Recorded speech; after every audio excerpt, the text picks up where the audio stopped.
True terrifying horror stories animated. The dense forests of Montana stretch endlessly, their towering pines forming a natural barrier between civilization and the unknown. In the town of Red Brook, nestled deep within, the locals spoke in hushed voices about the woods. They said strange things happened there, things no one could explain. One summer evening, Nathan and his younger sister Emily drove down an old dirt road leading to their family's cabin. Their parents had gone ahead earlier, leaving the two siblings to follow after Nathan finished work.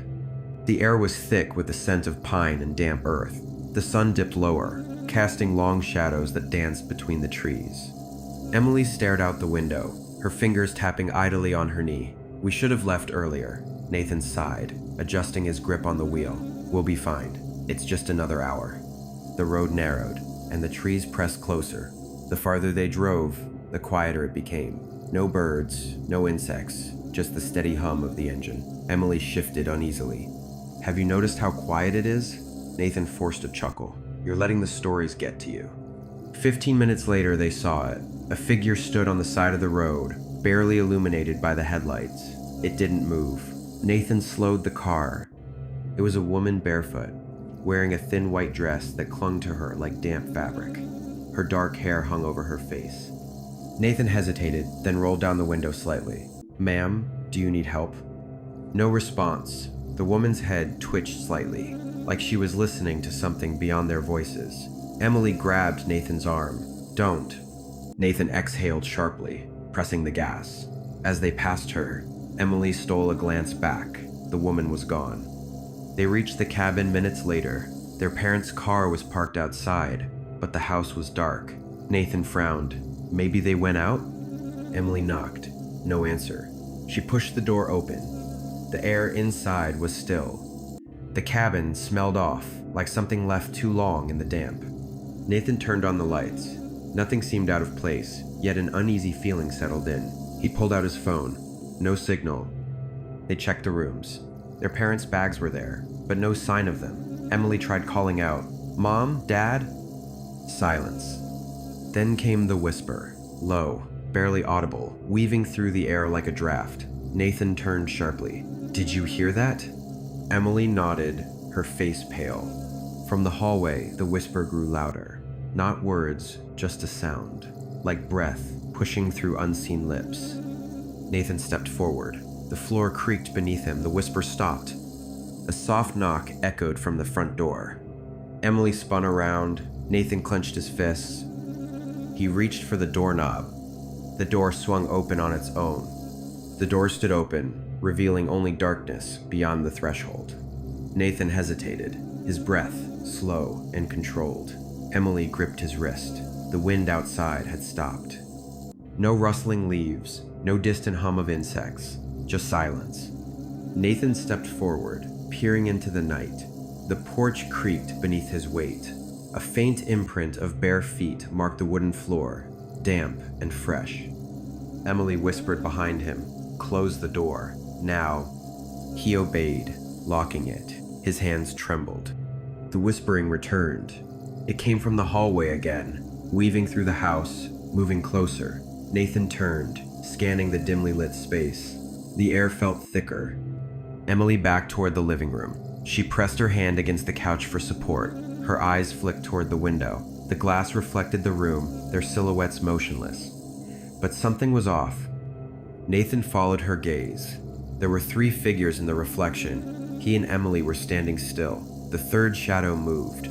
A shape, tall and thin, stepped from the darkness in the glass. Its head tilted, as if observing them. Nathan spun around, but the space behind him was empty. Emily covered her mouth.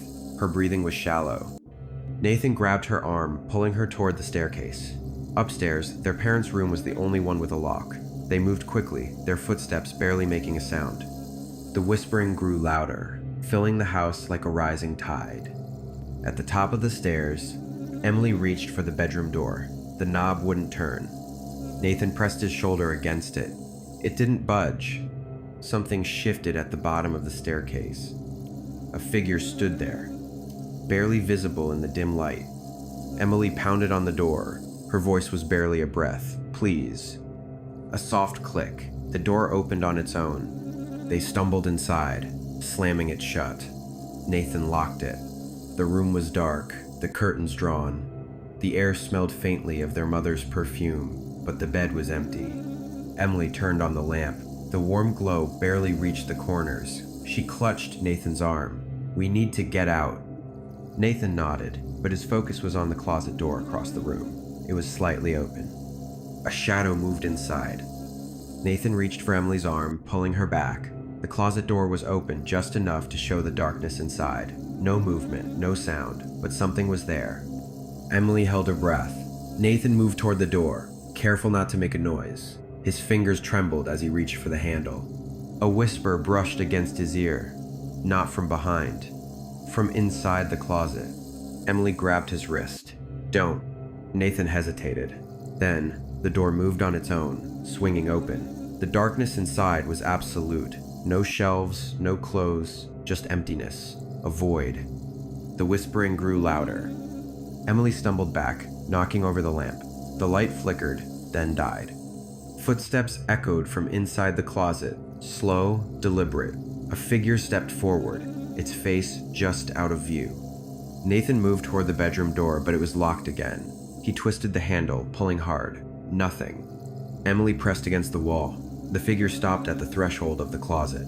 A tall shape, head tilted slightly, as if listening. The house groaned.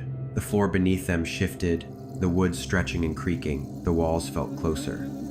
Nathan pushed harder against the door. His breath came fast. Emily didn't move, her eyes locked on the figure. A whisper, clear this time. "Stay." Nathan threw his weight against the door. It burst open. They ran. Down the hall, down the stairs. The whispering followed. They reached the front door. Nathan unlocked it, yanking it open. Cold air rushed in. The house fell silent. They stepped outside. The night was still. No wind, no sound, just the empty road stretching ahead. Emily turned back. The house stood, in darkness, quiet, waiting. The door swung shut behind them. Nathan took her hand. They walked away, leaving the house behind. But the whispering stayed with them. Nathan and Emily didn't speak as they walked down the empty street. The whispering had stopped, but its presence lingered. The air felt heavy, pressing against them. They reached Nathan's car. He fumbled for the keys, glancing back at the house. It stood in perfect stillness. The porch light flickered once, then went dark. Emily slid into the passenger seat. Nathan started the engine. The radio crackled to life. Static. Then, a voice.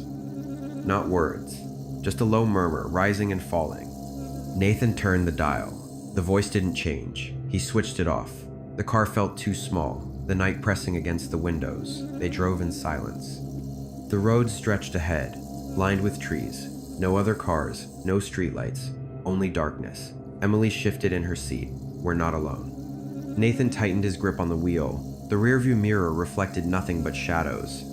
A movement, a shape too tall, too thin, standing at the edge of the road. Nathan didn't slow down. He kept his eyes forward. Emily reached for his hand. The figure didn't move, just watched. A turn ahead. A gas station. Lights buzzing in the night. Nathan pulled in. The clerk inside barely looked up as they entered. A small... Nathan didn't turn around. He didn't need to. Emily's breath came fast and shallow. Her hand found his gripping tight. The clerk didn't move, just stared past them toward the door. Nathan forced himself to step forward. His reflection showed only himself. Emily and the car. The figure was gone. The radio crackled again, low murmuring words slipping through the static. Nathan grabbed Emily's hand and walked out.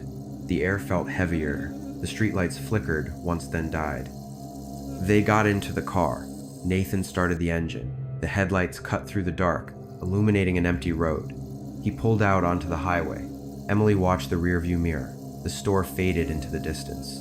The road stretched endless. Ahead, Nathan's fingers tightened on the wheel. The whispering never stopped. It crawled beneath the static threading through the hum of the tires on pavement. He turned the volume down. The whispers remained. Emily exhaled, slow, pressing her hands to her temples. We need to stop. Somewhere. Anywhere. Nathan shook his head. No stopping. Not now. The road felt unfamiliar. The landmarks should have been there, but weren't. The gas station should have faded miles ago. But every glance at the mirror showed its neon sign still flickering, still waiting. Emily checked her phone. No signal, no time displayed, just a black screen. The headlights dimmed. The air inside the car thickened. Nathan's hands ached, gripping the wheel. He glanced at Emily. She stared straight ahead, unblinking. The road stretched on. The store never left. The whispers grew louder.